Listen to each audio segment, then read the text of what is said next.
United States, as the world knows, will never start a war.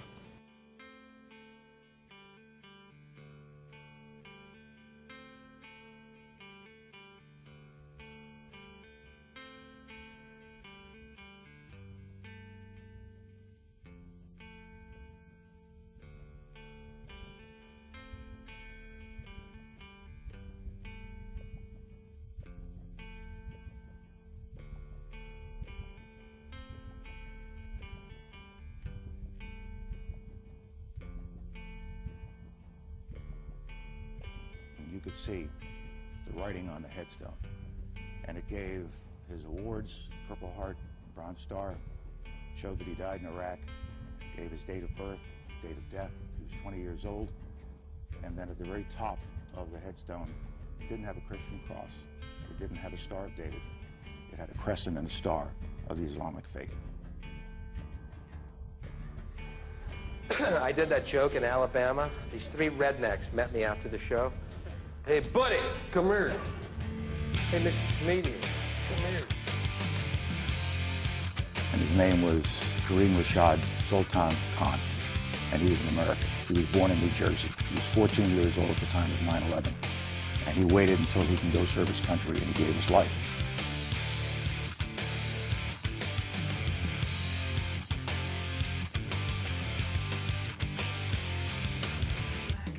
Divide and conquer is the motto. And as long as people continue to see themselves as separate from everything else, they lend themselves to being completely enslaved. In all your years in public service, have you ever seen an incoming president face such daunting challenges? No.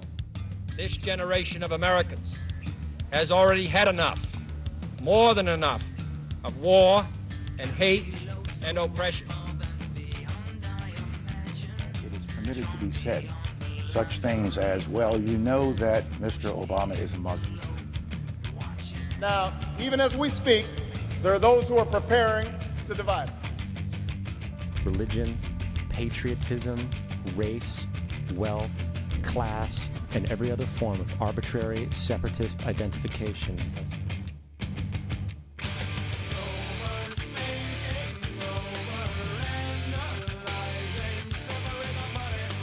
Somehow, you know, the mind is able to extend and expand out through all these beings. The audacity of hope. In the end, that is God's greatest gift to us, the bedrock of this nation. A belief in things not seen. A belief that there are better days ahead. But we shall also do our part to build a world of peace where the weak are safe and the strong are just. It is that fundamental belief, I am my brother's keeper, I am my sister's keeper, that makes this country work.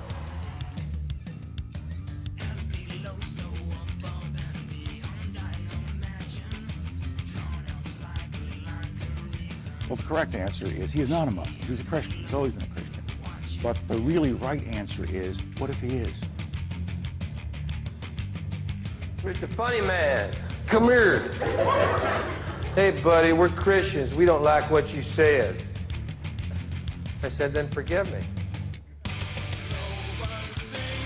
The old appeals to racial, sexual, religious chauvinism and to rabid nationalist fervor are beginning not to work.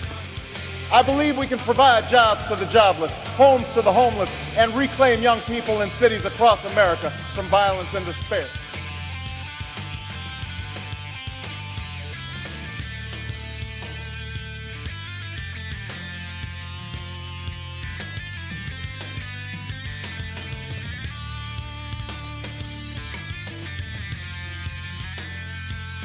So there was a tremendous, wonderful expansion of interconnectedness with everything.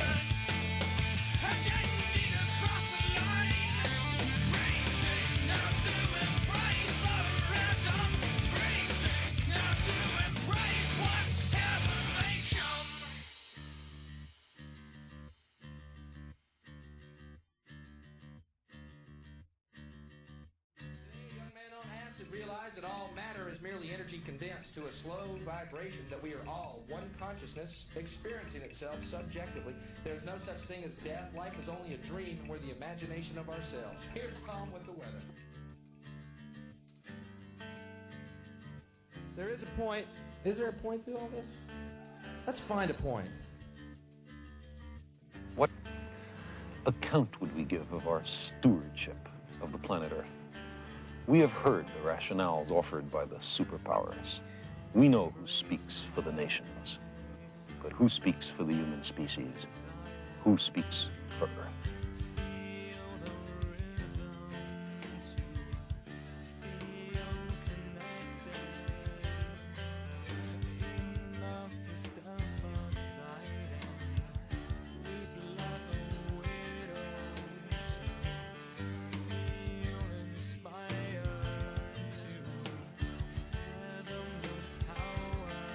The world is like a ride at an amusement park, and when you choose to go on it, you think it's real, because that's how powerful our minds are. And the ride goes up and down and round and round. It has thrills and chills, and it's very brightly colored, and it's very loud, and it's fun for a while.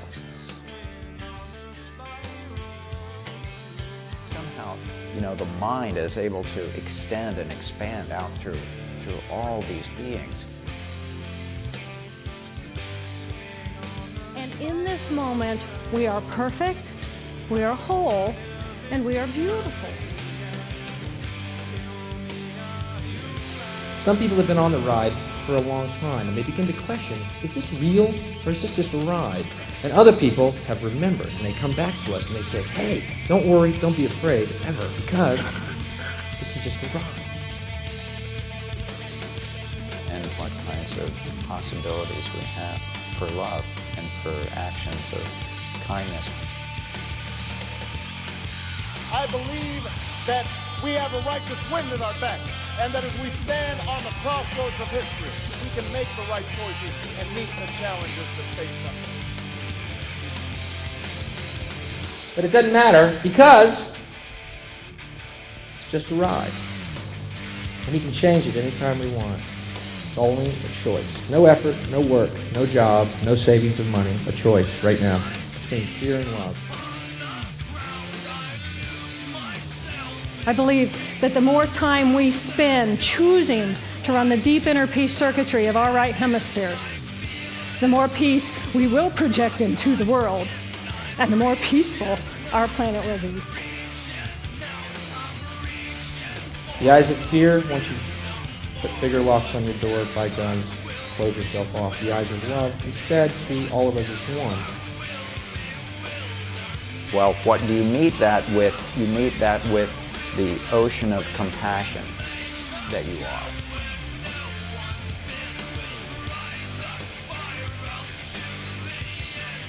The journey for each of us begins here. Here's what we can do to change the world right now, to a better ride.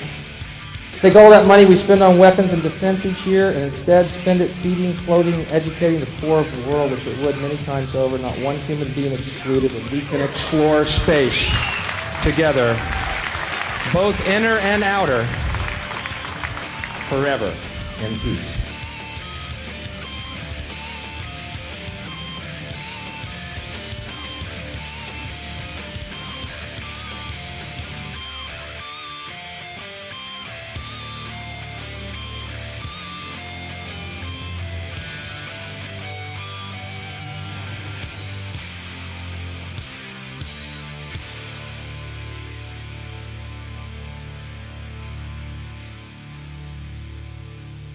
And I thought that was an idea worth spreading.